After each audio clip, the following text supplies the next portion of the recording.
is about to start, and please mute yourself. And I head over to the share screen. Good.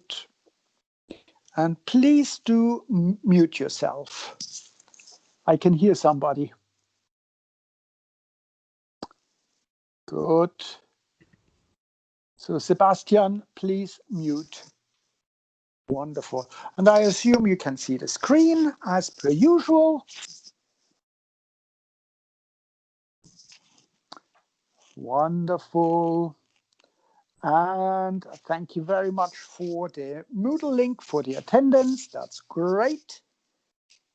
So we are really soon in business.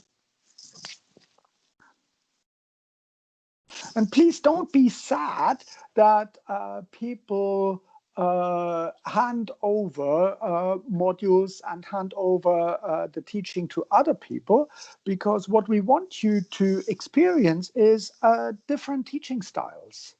And, you know, everybody has a different teaching style.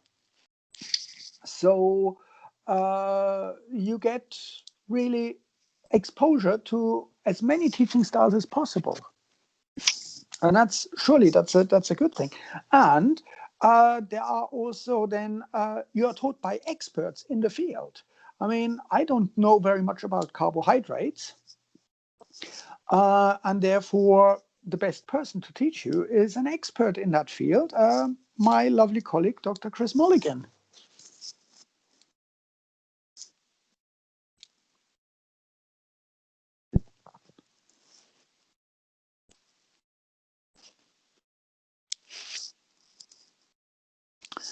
Oh, you can never have enough teaching styles. Because let's face it,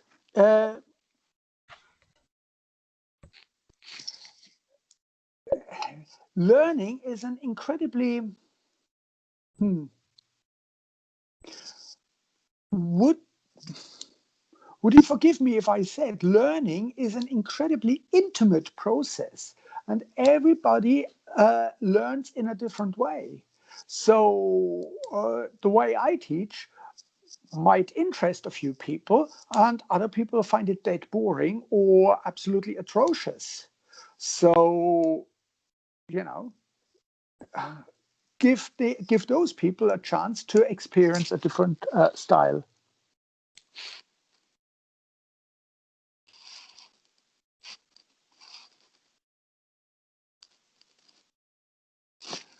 Okay, I'm not getting into that. So let's get started, because what I want to do with you today, yeah, some people find my lectures boring, and you know, that's fine with me.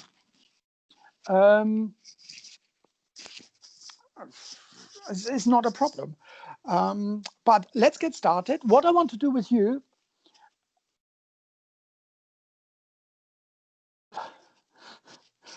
thank you, is talk about the practical that we are going to do together next week. And this practical is all about measurements. And there are two aims to this practical next week. Firstly, the aim is to sort of consolidate what we have done in the lectures. So that's one aim. The other aim is to provide us with some data sets that we then can explore in lectures to come. So there are two elements to that.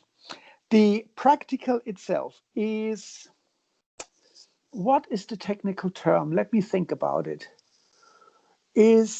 I would call it piss easy. But I don't want to be recorded on that.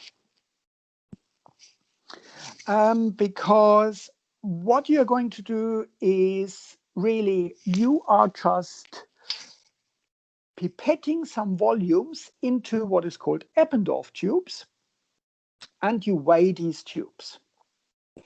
And you will do that a few times.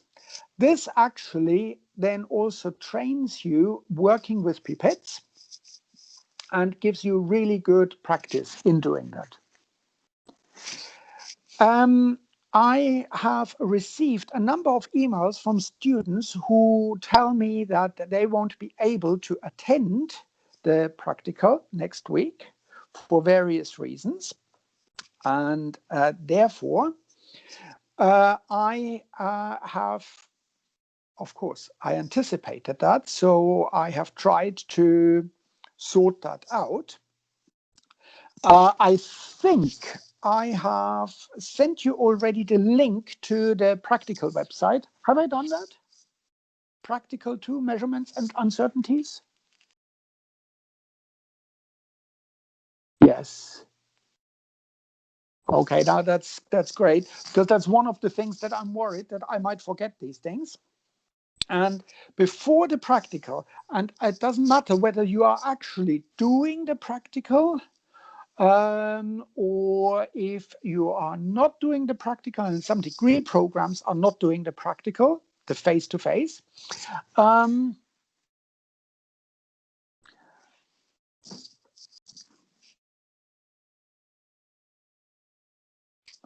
That's great. Please do the pre-practical measurements quiz. That would be absolutely great. It's just, it's very easy. And with a few tricks that I'm going to show you today, it will be even easier. Don't worry about it. I will send out the link then later on or probably tonight so that you can have a look at it. And what I have done also, oh, thank you very much, Hannah. That's brilliant. And for those people who are unable to attend the practical, I have also created a data set that people actually can analyze. So that is here the data set. And basically you can see you don't need to do any write-ups before the practical, but what might be quite useful is if you note down on a piece of paper or something like that what you are going to do in the practical, and I will go through that in a minute. But you will also get some instructions in the lab, so don't stress too much about it. Okay. So here's the website, and if you can't do the practical, we can still do the analysis of the data together, because there is the data set for this practical. Does that make sense? Good, excellent. So what is this practical all about? Now, it's all about measurements, and what I want you to do is I want you to take 5 what is called I would not be able to see that. Can the person who has their hand up please put something into the comment or send me an email? That's then easier, because I can't go back to the other screen. Thanks, Hassan, for telling me.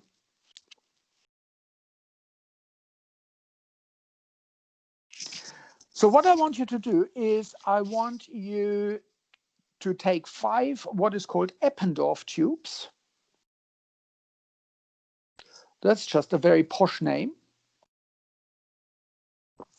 And they look a little bit like, oh my God, I shouldn't have had this coffee. This is supposed to be a straight line, right? They look good. What's going on? They are sort of plastic tubes with a lid attached, something like that. And they will be in your plastic trays, in the white trays, for those who have done practicals before. And please do all the measurements and things outside the trays. So you take these 5 tubes and you label these 5 tubes. It's getting worse and worse. I apologize. There's 4. Let's do another one. Don't know. You label these tubes 1, 2, 3, 4, 5.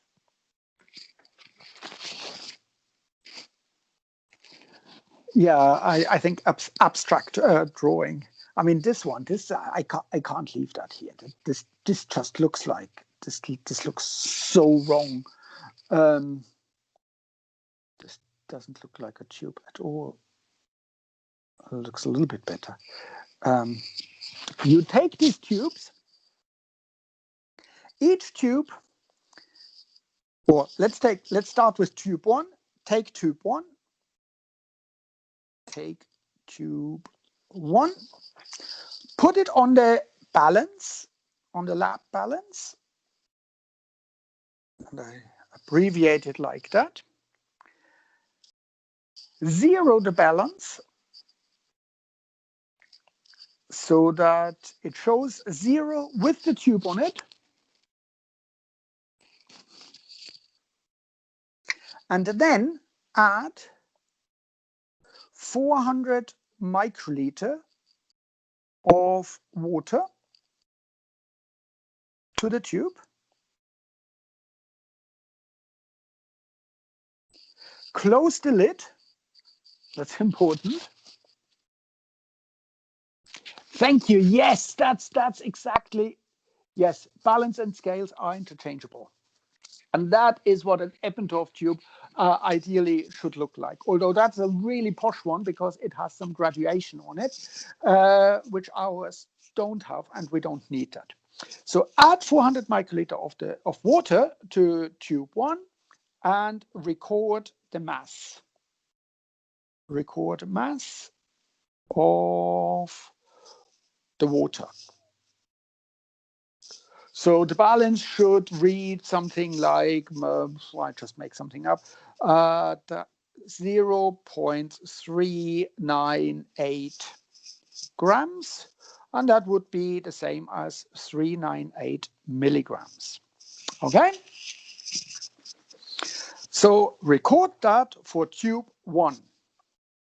And then for tube 2, you do exactly the same thing. 0 it on the balance, add 400 microliter of water to tube 2, to tube 2. Sorry, and record how much that is, how much that weighs. Do the same with tube 3, 0 it on the balance, add 400 microliter of water, record it. Tube 4, do the same thing. Tube 5, do the same thing, right? So what you should have is 5 recordings. 1, 2, 3, 4, 5 recordings. So your sample size, in this case, sample size equals 5.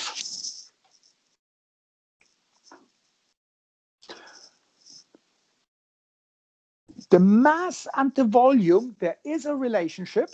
That's a very good question. And we know that 1 gram of water is equivalent to 1 milliliter, at least for our intents and purposes. Let's just simply go with that. So 398 milligram, therefore, would be pretty much equivalent to 398 microliter. And you do the same thing for all 5 tubes. So in each tube, you should have roughly around 400 milligram. 400 milligram. Would you expect exactly 400 milligram in each tube, in each of the 5 tubes? Would you expect that?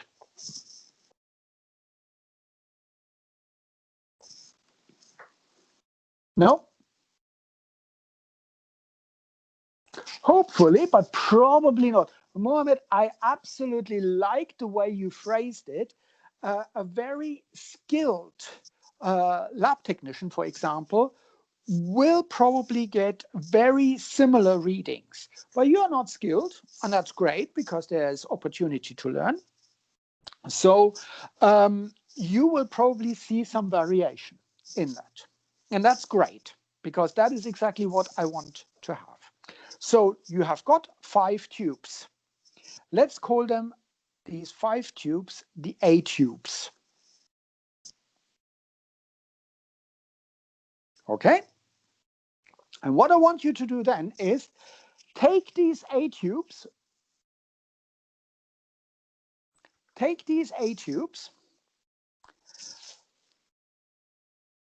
tip the water down the sink. It actually doesn't matter if there's any water left, because what you do with these A tubes, you then, to these tubes that you used, after you remove the water,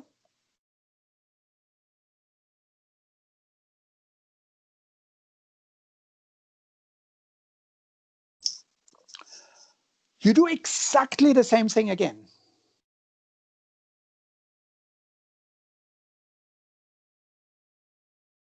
Same procedure. i.e., you take tube 1, put it on the balance or on the scales, whatever you want to call it, zero it, add 400 microliter of water, and record the mass.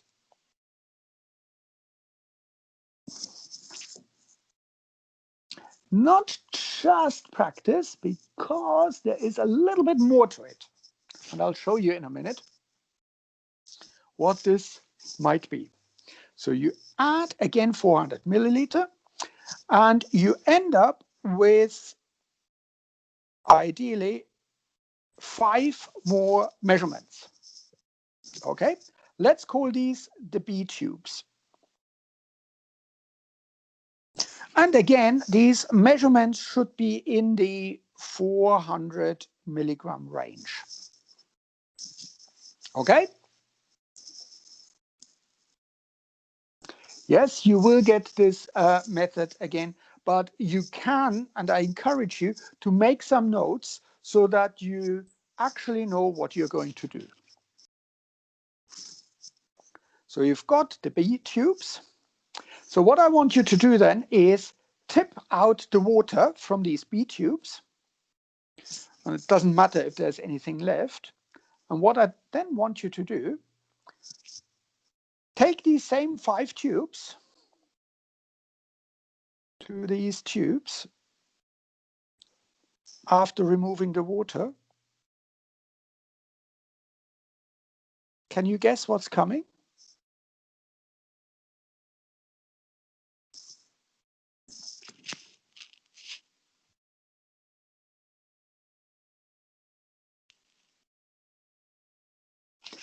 You do it again. Exactly the same procedure.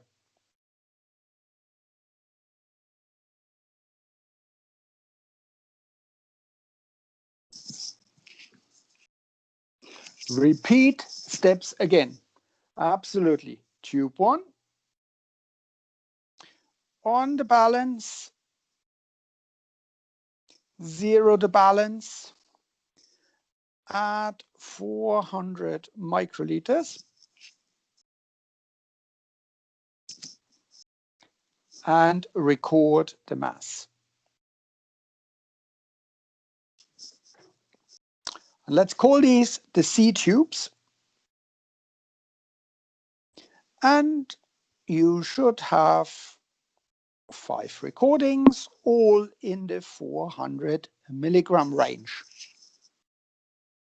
No, you use the same tubes. It's just water in it, and we want to be environmentally friendly. So that we save on plastic waste. It is an incredibly complex practical, absolutely. But I tell you what, the easiest practicals, they are actually the best ones because we don't have to worry too much about the practical methods.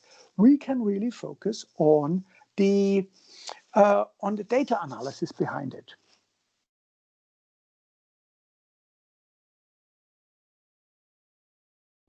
So you do this, you measure the tubes basically 3 times,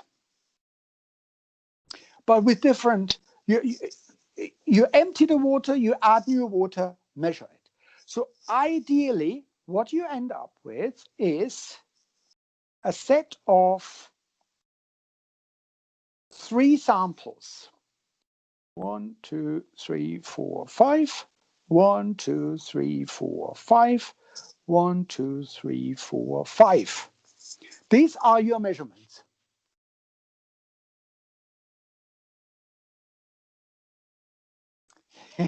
Adam, yes, exactly. You know exactly what's coming.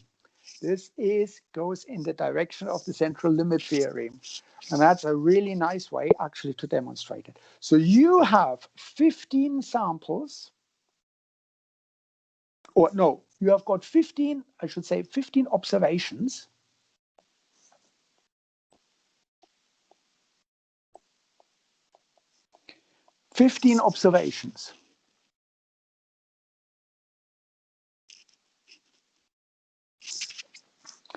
And we have actually 3 samples with 5 observations each.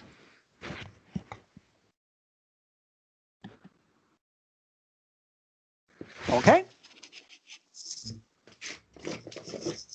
And please mute yourself because I know that students are brutal and they will add you to the clown list. So you've got 3 samples with 5 observations each.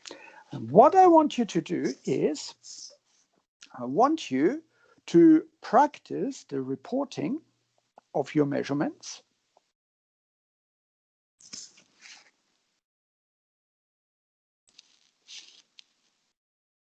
Yes, you are absolutely right. And maybe you're not right. And you are going to use coverage factor. And I tell you in a minute how you do that. But you are absolutely on the right track, Mokan. What I want you to do is practice the reporting. And we also want to find from our samples an estimate of the population mean. Of the population mean. So that would be mu.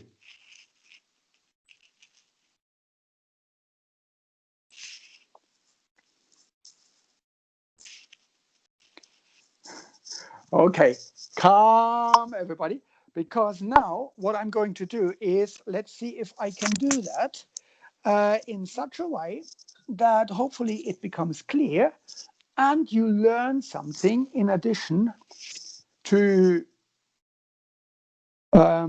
what I usually do, sort of calculations by hand. Please mute yourself.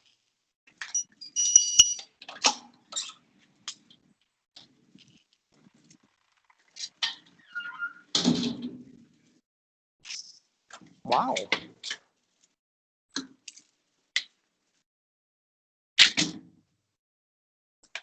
That sounds like a prison cell. Oscar.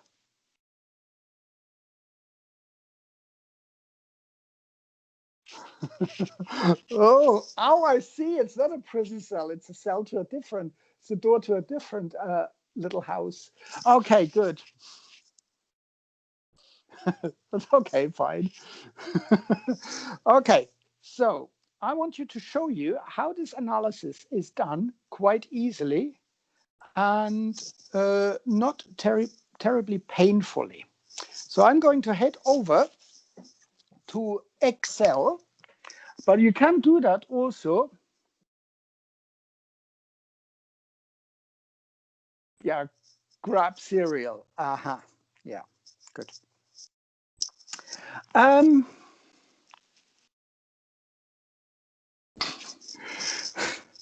Okay, hey guys.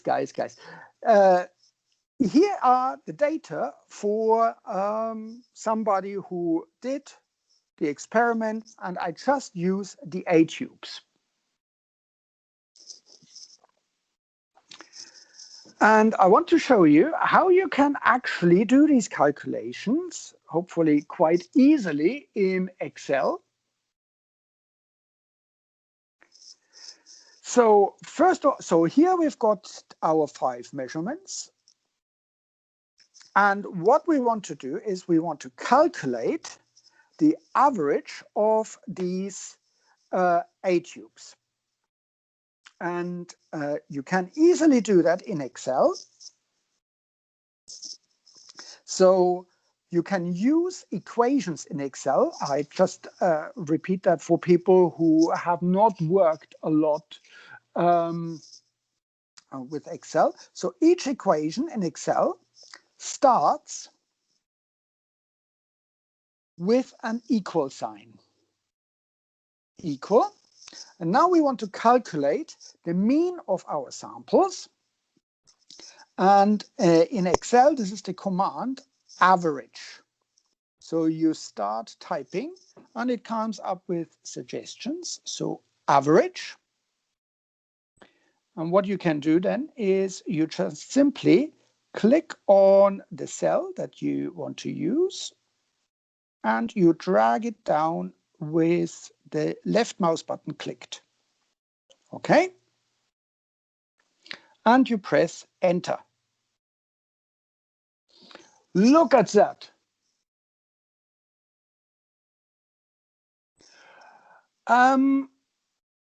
You can use Excel if you have a tablet or a laptop or something like that, but the lab session predominantly is really just to record the data.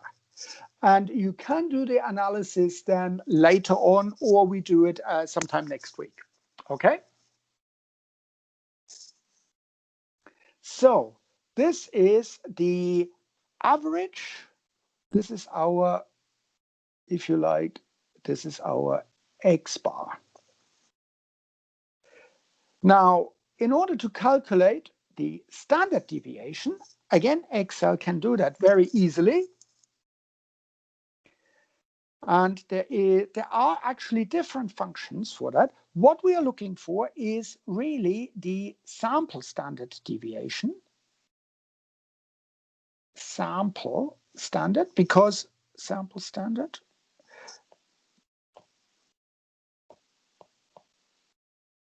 Because we are dealing with a sample here. And again, we start the equation with the equal sign, and then we start typing STD EV, and you see it gives different formats, and you want to have the sample, which is .s. So that's the sample standard deviation. Again, we do the same thing. Click on the cells that we want, highlight them, and calculate them. Enter.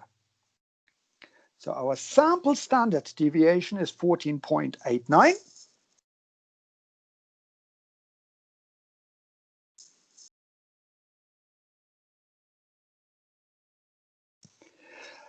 Next thing is what we want to do is the standard error that we want to calculate for that. And we know that the standard error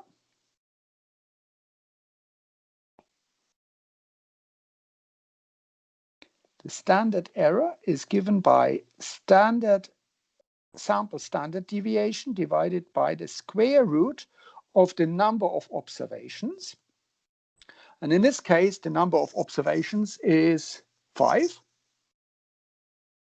So that's easy to calculate. So let's do that.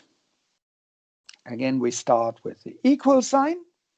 This time we just simply say we want what we just calculated, standard deviation.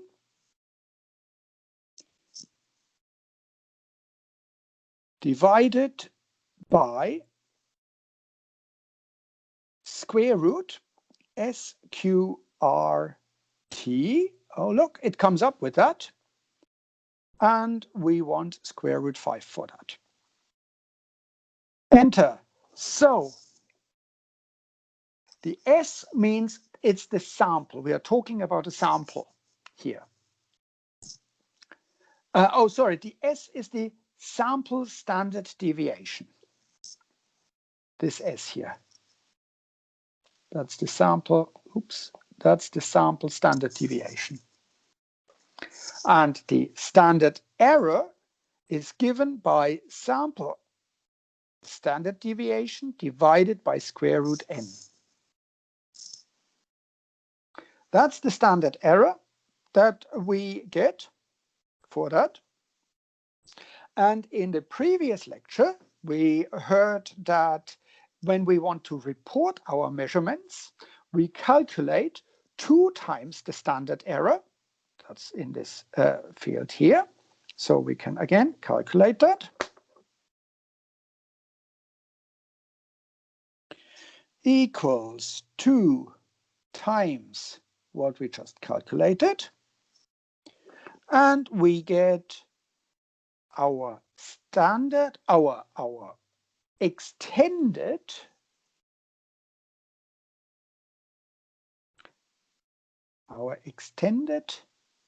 uncertainty. Extended uncertainty with a 95% coverage. We did that in the last lecture.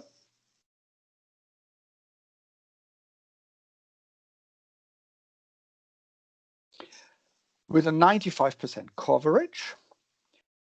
So we would report our result as, well, let's do it slowly. 397.6 plus minus, let's do it 13.321. That is what we measure. That's the mean of our measurement, and that would be the uncertainty. But, as you know, what's wrong with reporting it this way?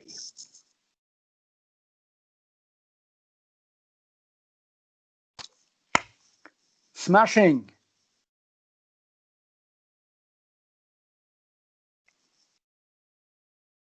It's 2 significant figures. So what are the 2 significant figures for our uncertainty? 2 sig fig.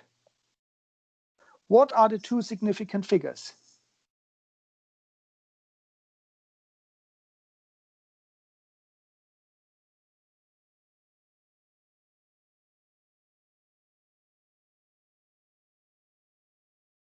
Absolutely right. It's only these 13 here. So we would have 13. Yeah. Anything else, that would be more significant figures. So 13 is the 2 significant figures for our uncertainty. And now we have to adjust.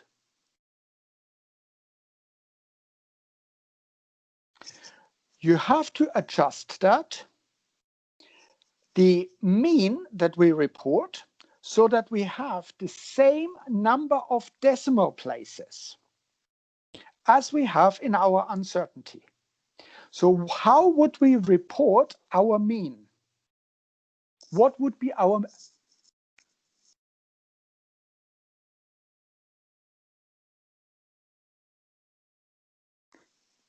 Morecambe says 398. Is he right?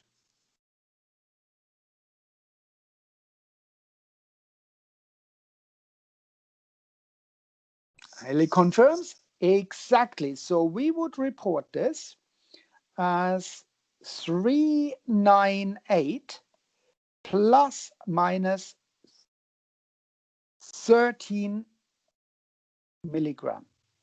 That is the report for our measurement.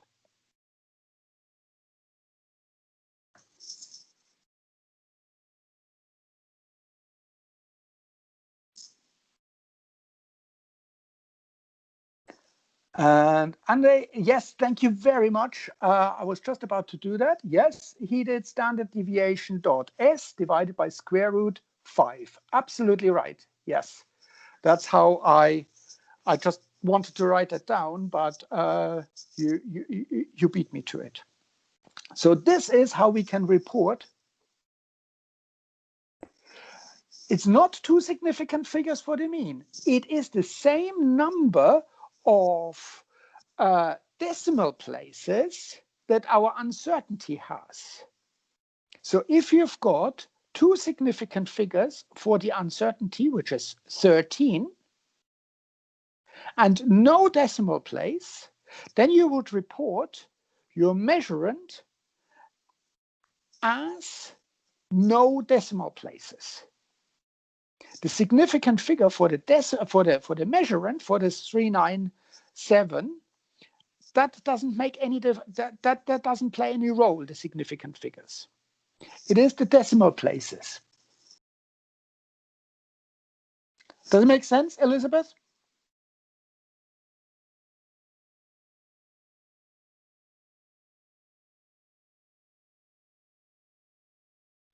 Excellent. I see the O, which means yes. Excellent. So that is what we measure, and we measure that with our uncertainty. That is the uncertainty of our measurement in this case. But what we want to do is also, in the same procedure, we want to actually say, right, we have a sample. So here's our sample. And now from this sample, we want to figure out what is actually the population mean mu. Population mean mu. Because this was just a sample here. And we can do that, and I showed you how to do that the last time. We can calculate that by saying our population mean mu. We can estimate it, and it's only an estimate because we can't know for sure. We do an estimate and we say it is our sample mean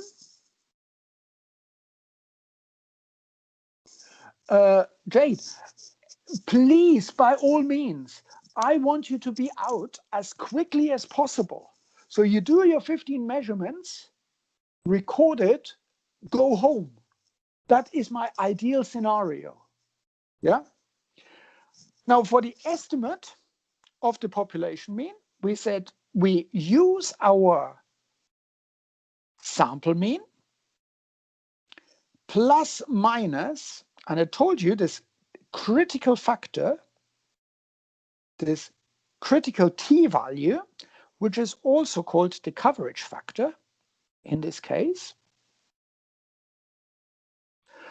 so that we get a 95%, so that we get a 95% confidence interval.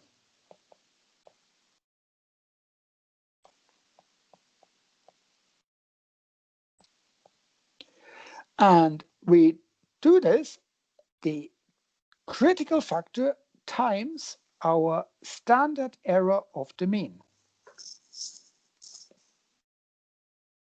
So let's just simply do that. I have given you already the critical factor for that.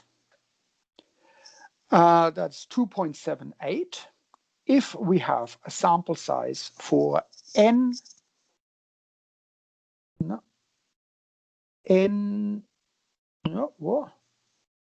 n equals 5 and 95% confidence interval, or if we want to be 95% sure, then t is 2.78. What we can calculate now is this t critical times the standard error.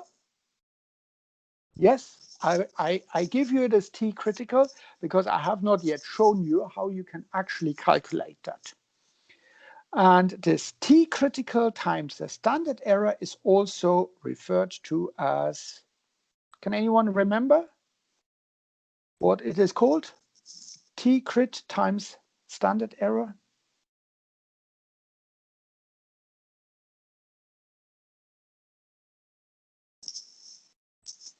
What was that called? I think I used the expression the other day.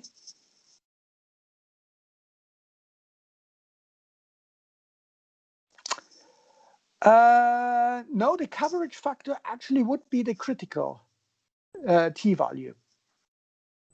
This was called the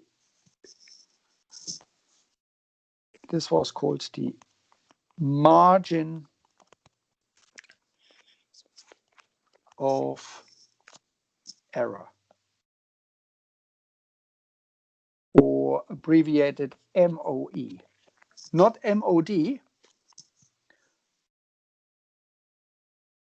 It's the Ministry of Defense. This is the margin of error.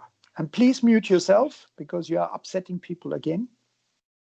So all we need to do is we just calculate that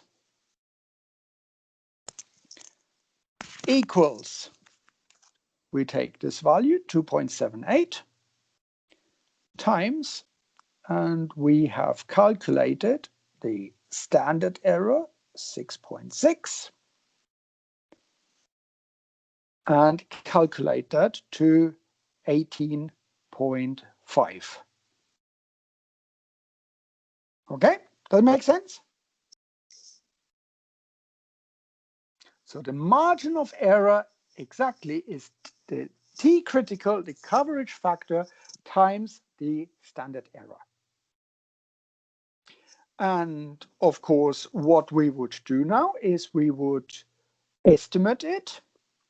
And we do the same thing that we have done with the with our reporting. So we would say it's 18.5. So how many significant figures?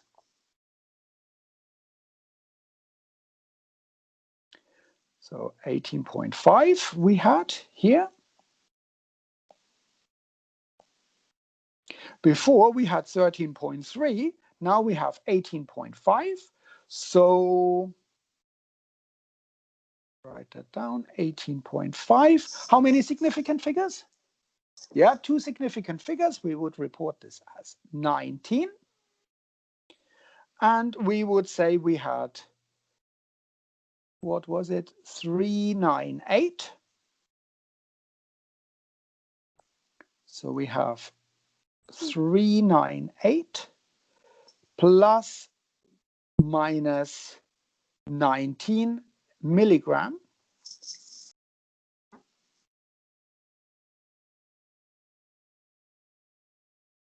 Yes, please email by your admin. The X bar, that was just simply the mean that I calculated earlier.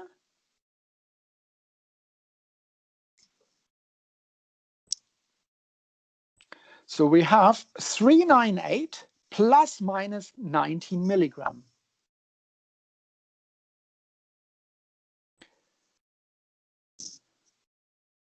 And we adjusted that. We had it previously as 397 point, what was it? 397.6, I think. Let me scroll up. Yeah, 397.6 plus minus 18.5, but we only want 2 significant figures for that. So that would be 19. We have no decimal points, so we adjust this mean here also that we have no decimal points. So we have 398 plus minus 19 milligrams. And that is the sample mean. Exactly. So what we can say is we estimate that the true population mean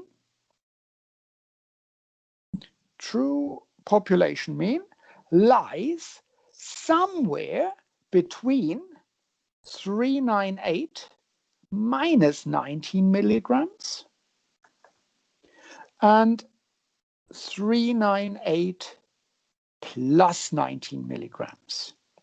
Somewhere in this range, we believe there is the true population mean when we pipette 400 microliters.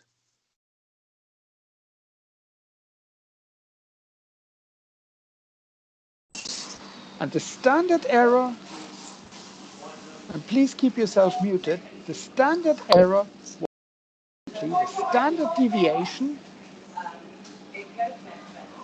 divided by the square root of the observations.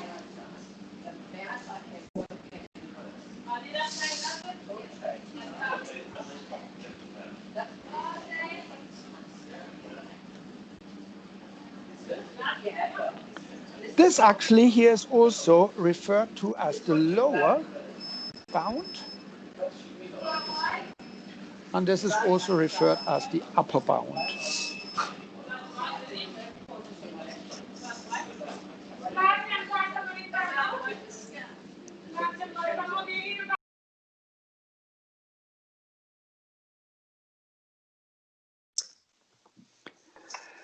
So,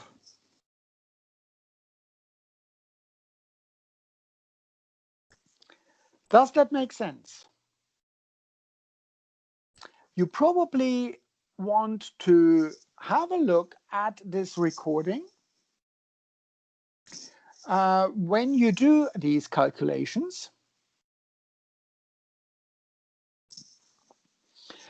because what I want you to do is really do this calculation, not just for the A tubes, but then also for your values for the B tubes, and then the C tubes. So I want you to do these calculations.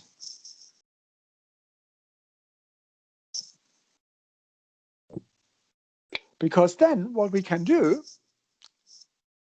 in one of the next sessions, we can say, well, actually, we could compare the results,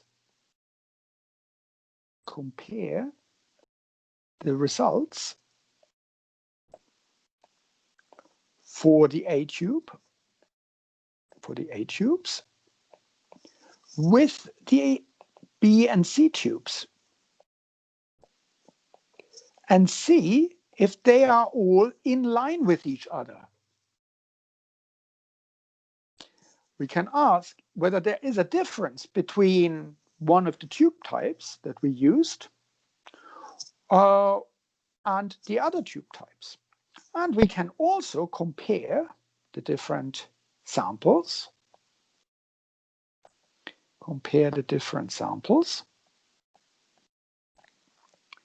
With actually the correct value that we would expect when a professional pipettes 400 microliter of water. And in this case, we could actually, this is actually the accuracy. How good is your pipetting? How close is your pipetting compared to the actual true value?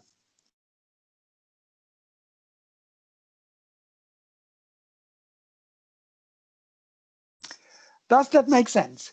Does it make clear what I want you to do in the practical? Basically, I want you to take these 15 measurements, 3 samples with 5 observations each, and then I want you to have a go at try to figure out what is the reporting, how do you report it, and I also want you to give an estimate for each of these samples for the population mean. I see the time is soon up, so I will try to get this up as soon as possible so that you can play around with it. And well, thank you very much for watching. If you have any burning questions, send me an email or a message on Messenger or something like that. And otherwise, I shall see you, those of you who are doing BI300, for a little bit more protein folding and protein analysis from 5 to 6 in our last BI300 session, at least for this month. So thank you very much, and see you later, I hope. Bye-bye.